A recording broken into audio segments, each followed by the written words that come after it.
Saya pernah membaca sebuah artikel yang isinya sehebat apapun amalan kita tidak akan memasukkan kita ke surga. Karena masuk surga itu semata-mata hanya karena rahmat Allah. Apakah itu benar, Ustaz? Apa ini? Kalau memang itu benar, apa gunanya di timbangan amal kita di hari kiamat nantinya? Kalau yang memasukkan kita ke surga bukanlah amal kita, tapi rahmat Allah. Jazakallah khair. Tentu saja iya. Tidak ada orang yang masuk surga dengan amalnya. Itu sesuai dengan hadis Bukhari. Nabi SAW yang mengatakan itu.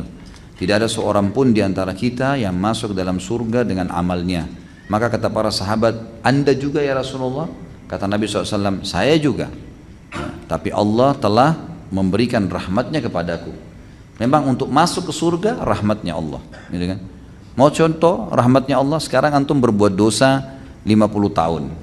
Tidak ada amal solehnya. Enggak sholat, mabuk, mencuri, segala macam. Lalu antum taubat di umur 51 tahun, pas tobat setengah jam meninggal. Bisa masuk surga nggak? Masuk surga. Enak nggak ini? Enak benar itu. Hah? Ya, yang buat dia masuk surga apa? Ada amal? Rahmatnya Allah Subhanahu wa taala, gitu kan? Antum juga biar beramal 50 tahun, ya. Tahun 51 meninggal dunia. Apa jaminannya amal antum ikhlas, tulus, khusyuk? Ada jaminan? Selama ini mengkhayal terus kalau sholat, ya. Rahmat Allah itu. Orang umur 60 tahun, 15 tahun pertama, anggaplah 12 tahun, 13 tahun. Di Indonesia mungkin agak telat, orang balik mungkin sekitar 14 tahun, gitu kan? Anggap 14-15 tahun antum balik. Berarti kalau umur antum 60 tahun, 15 tahun sudah habis untuk masa anak-anak. Kemudian dipakai tidur 8 jam per hari. Kalau kali 60 dikurangi jumlah 24 jam per hari, kurang lebih 20 tahun antum habiskan untuk tidur. Berarti dari 40 tahun tadi, maaf, 60 jadi 45. 45 dikurangi 20, sisa 25. Waktu bekerja 8 jam per hari, habis lagi 20 tahun untuk bekerja. Sisa berapa umur antum untuk sholat malam, untuk ibadah, ya? Itu pun kalau orang tidak melalui maksiat, melalui amal terus, gitu kan? Yang jelas ada sebuah riwayat Bukhari menjelaskan ada satu orang dari Bani Israel dulu, ibadahnya luar biasa, 500 tahun ibadah. Tidak pernah interaksi sama orang, tinggal di sebuah pulau. Kata Nabi SAW, pada saat dia meninggal, Allah Subhanahu wa taala berkata kepadanya, masukkan hambaku ini ke dalam surga dengan rahmatku. Lalu dia merasa 500 tahun ibadah, nggak ada dosanya menurut dia.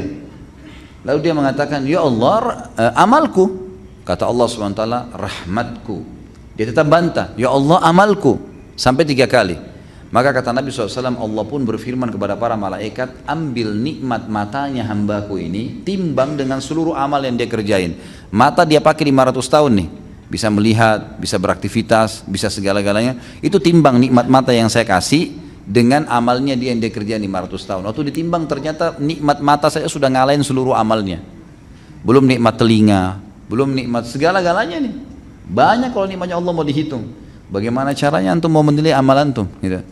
Amal apa yang kita kerjain teman-teman sekalian? Tidak ada amal-amal yang sederhana. Dari 24 jam sholat cuma 5 waktu yang wajib. Kalau kita hitung 10 menit satu sholat berarti 50 menit. Masih ada 23 jam 10 menit.